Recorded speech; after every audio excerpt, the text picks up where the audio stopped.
بہت عرصہ پہلے کی بات ہے، پہاڑوں کے دامن میں ایک خوبصورت سا گاؤں ہوا کرتا تھا جس کا نام تھا نور پور۔ یہ گاؤں ہری بھری وادیوں، نیلے آسمان اور چہچہاتے پرندوں سے بھرا رہتا تھا۔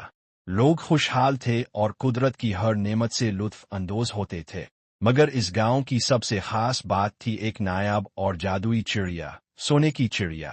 یہ چڑیا واقعی سونے کی بنی ہوئی تھی۔ اس کے پر سورج کی روشنی میں چمکتے تو لگتا جیسے آسمان سے ستارے زمین پر اتر آئے ہوں۔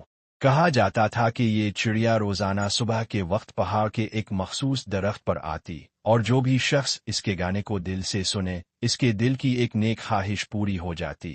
آرین کے والد سخت بیمار تھے، اور گاؤں کے حکیم نے بتایا تھا کہ صرف چاندی کی جڑ اور بادشاہی شہد ہی انہیں بچا سکتے ہیں۔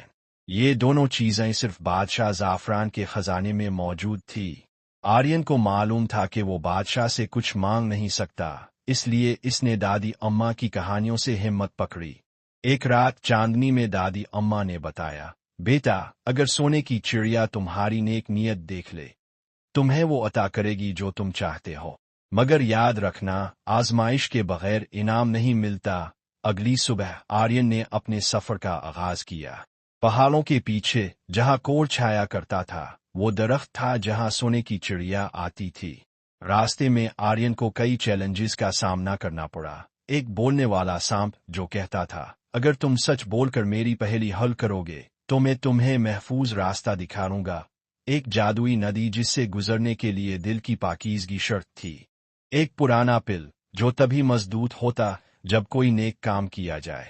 آرین نے یہ سب آزمائشیں کی، سچائی اور ہمت سے پار کی۔ آخرکار صبح کے وقت آرین اس درخت تک پہنچ گیا جہاں سونے کی چڑیا اپنے پر پھیلائے بیٹھی تھی۔ اس نے آنکھیں بند کی، دل سے دعا مانگی، اور چڑیا کی دل موہ لینے والی آواز میں گم ہو گیا۔ چڑیا نے آرین کو دیکھا، اس کے دل کی سچائی کو محسوس کیا، اور اپنے پروں میں سے ایک چھوٹا سا سنہری پنکھ اسے دیا۔ چڑیا بولی، یہ پنکھ تمہیں بادشاہ کے خزانے تک لے جائے گا، مگر یاد رکھنا، تمہیں صرف وہی لینا ہے جو تمہارے والد کی شفا کے لیے ضروری ہو۔ لالچ میں آ کر کچھ اور لیا تو سب کھو دو گے۔ پنکھ کی مدد سے آرین محل تک پہنچ گیا، لیکن بادشاہ زعفران کو جب معلوم ہوا کہ ایک لڑکا خزانے میں گھس آیا ہے تو اس نے سپاہیوں کو پیچھے لگا دیا۔ آرین نے بہادری سے دوڑ لگائی، خزانے سے چاندی کی جڑ اور بادشاہی شہد لیا، اور پنکھ کو ہوا میں چھوڑ دیا۔ پنکھ نے اسے ہوا میں اڑایا اور وہ واپس گاؤں پہنچ گیا۔ جب بادشاہ کو سونے کی چڑیا کے پنکھ کے بارے میں علم ہوا تو اس نے پورے لشکر کے ساتھ پہاڑ کا رخ کیا، مگر چڑیا نے خود کو چھپا لیا اور تب سے کبھی نظر نہ آئی۔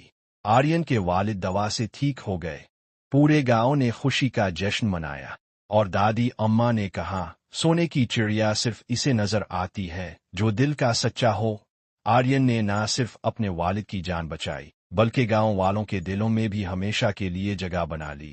اس کہانی سے ہمیں سیکھنے کو ملتا ہے کہ سچائی، ہمت اور نیکی ہمیشہ کامیابی کی ضمانت ہوتی ہے۔ لالچ انسان کو اندھا کر دیتی ہے، معجزے انہیں نظر آتے ہیں جو دل سے یقین رکھتے ہیں۔ یہ تھی سونے کی چڑیا کی کہانی، ایک ایسی داستان جو نسل در نسل سنائی جاتی رہے گی، اور ہر دل کو یہ سبق دیتی رہے گی کہ خواب سچے ارادے سے پورے ہوتے ہیں۔